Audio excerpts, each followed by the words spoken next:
This is a quick yo-yo maintenance video. We'll take it apart first. Unwind the yo-yo from the string. This piece you'll want to twist. One way I'll tighten it, the other way we'll loosen it. You want to loosen it as best as you can. Get your finger in and pull it out. From here you can untwist the yo-yo.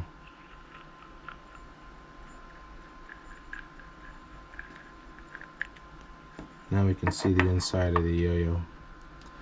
There's a couple pieces that we'll want to look at here.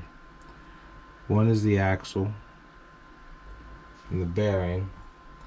Usually you'll want to try and get the axle out first.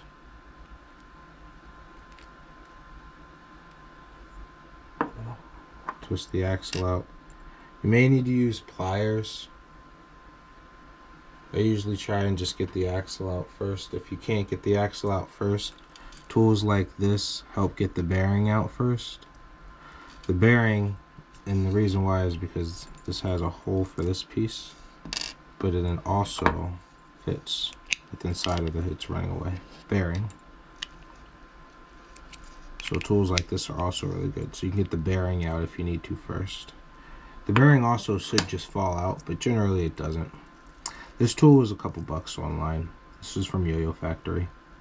Highly recommend this. There are a bunch of things around your house though that probably can accomplish the same goal. Now, there's the axle, there's the bearing, and this is I like to call these the brake pads. They're also known as response pads.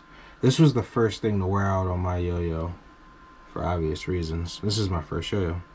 So I bought some more, and this is the new ones. These are relatively cheap, and I got some name brand ones, if you will, 3M. So I highly recommend buying a couple of these.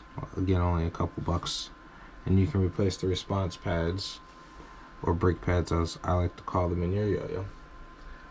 One other thing that I will bring to your attention is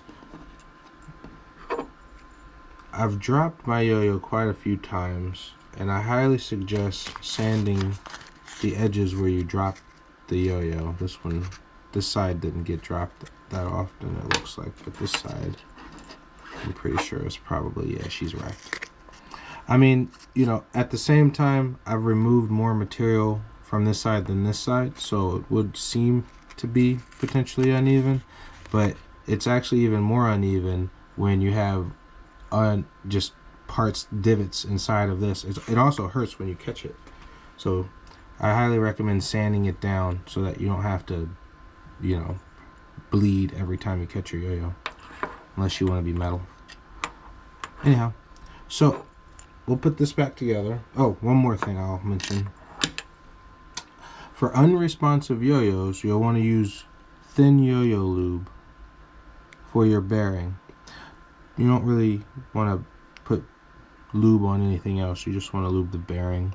I'll make another video on how to lube the bearing, but for unresponsive yo-yo, you'll want to use thin yo-yo lube, and for the responsive yo-yo, you'll want to use the thick lube. So let's put this back together.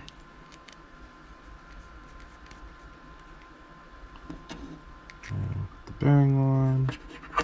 Now, highly recommend you put the yo-yo together before putting the string back on the yo-yo. If you put the string back on the yo-yo now and you put the other cap on the yo-yo, there's potential to catch the string in between the axle and this piece of the yo-yo, like right in between there. And if you go and you spin this down and you clamp that piece of string down and you go to throw the yo-yo, it will break the string and the yo-yo will go flying and you could potentially hit somebody, which is worst case scenario. So, highly recommend put the yo-yo together first, all together. And then you'll take this and again you'll undo it just as you did before and put her on there. And from there, you can start to wind the yo-yo up any way you know how, which there's plenty of ways to do that. And there you go. That is yo-yo maintenance.